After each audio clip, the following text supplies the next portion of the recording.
Hey guys, happy Thursday, June 19th.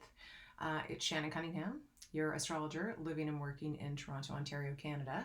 And this is my 7th time trying to record this video because I keep trying to bite off more than I can chew. And I don't want the video to be 7 minutes long. And I keep pressing stop and seeing that I've exceeded 7 minutes. So anyway, I'm going to try to keep this tight. I was going to talk about Gemini because we're on the last day of Gemini. We're moving into Cancer tomorrow, but I had a thing happen this week, which again, I will try to be brief about.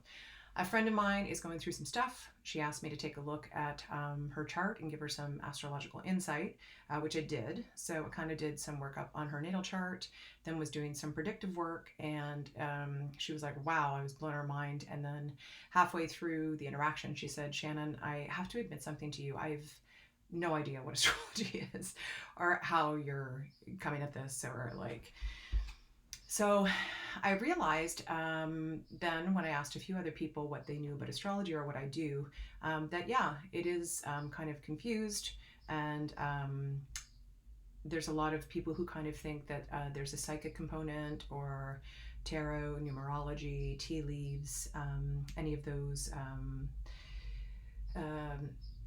mystical kind of arts that are embedded in astrology, and they are not. So astrology is, they call it a pseudoscience, but I would like to say that it's an ancient science that is also an art. It's been around since the beginning of civilization, probably before, when we first started noticing that the movements of the sun, the moon, and the planets had an effect on who we are as humans, and world events, and rada. Astronomy and astrology used to be very interwoven with one another. Astrology has had different ways that it's been kind of like regarded through the years, through epochs of time. Astrology right now is, I think it's kind of thought of as airy-fairy, not by the younger generation, but by people who equate it with horoscopes, and who think that astrologers believe there's only 12 different personality types in the world, and that, you know, oh, you're a Scorpio, you must be like this, or rada. So yeah, that is probably why I encounter as many belligerent skeptics as I do, which is frustrating because I have studied this subject for so many years. But the thing that I guess I realized from that happening this week was that I've been immersed for so long that I forget that I had a crap attitude about astrology when it first came knocking at my door in university. I lived with a roommate, and her sister-in-law wanted to do a stranger's chart. So she did, came in the mail, I read it. It was eerily accurate. So I basically decided I did not want to go near astrology. I managed a cafe, hired 2 budding astrologers. They wanted to talk to me about astrology. No way. I don't like the idea of fate. I don't like the abdication of free will. I don't like a deterministic system. I was a philosopher. And anywho, I then went to meet their teacher, who was an astrologer. They bought me a reading, and my mind was opened then, and my eyes were very open. So I moved to Toronto. The diploma that I took in astrology took me 6 years to complete, and it was way harder than my university degree. And the practice of it, it's taken me a long time to really own being an astrologer, because it takes a very long time to become a good one. You need years of experience. You need to look at hundreds of charts. You need to do lots of readings. It's a whole language that you have to learn. A lot of jargon, which I have to be careful about with people, because when you're immersed in something, it's like my husband talking about stocks and bonds. I'm like, bleh.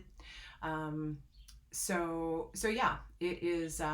It's a very deep and highly complicated and complex system. You're such an individual, because your natal chart basically is a snapshot of the heavens on the moment you took your first breath. Doesn't matter if you're cesarean, doesn't matter if you're premature, that first breath. I like to say you swallowed a bit of stardust, but I also like to say that snapshot of the heavens is your lesson plan. What comes easy for you? What comes hard? What is a challenge in this world that you have to conquer? What's a natural talent set that you're coming in with that can aid and assist? What are going to be levels of complexity, like why is it so long to get my career off the ground? Why do I keep attracting the same relationship? Why did I have those parents that I did? So a lot of that stuff I love being able to talk to people about. It was incredibly freeing for me to learn about my own chart and why I struggled with certain things that other people didn't seem to struggle with.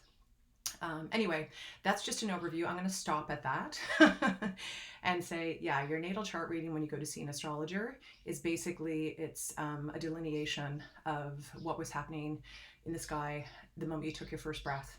And when you do predictive work with people, you're always referencing that natal chart. And then where are the planets in the sky now and what aspects are they making to your natal chart? It gets crazy. It gets really crazy. But hopefully that kind of gives a little bit of insight. Hopefully this is under 4 minutes. And if you have any questions, click in below and I will endeavor to answer them. Bye!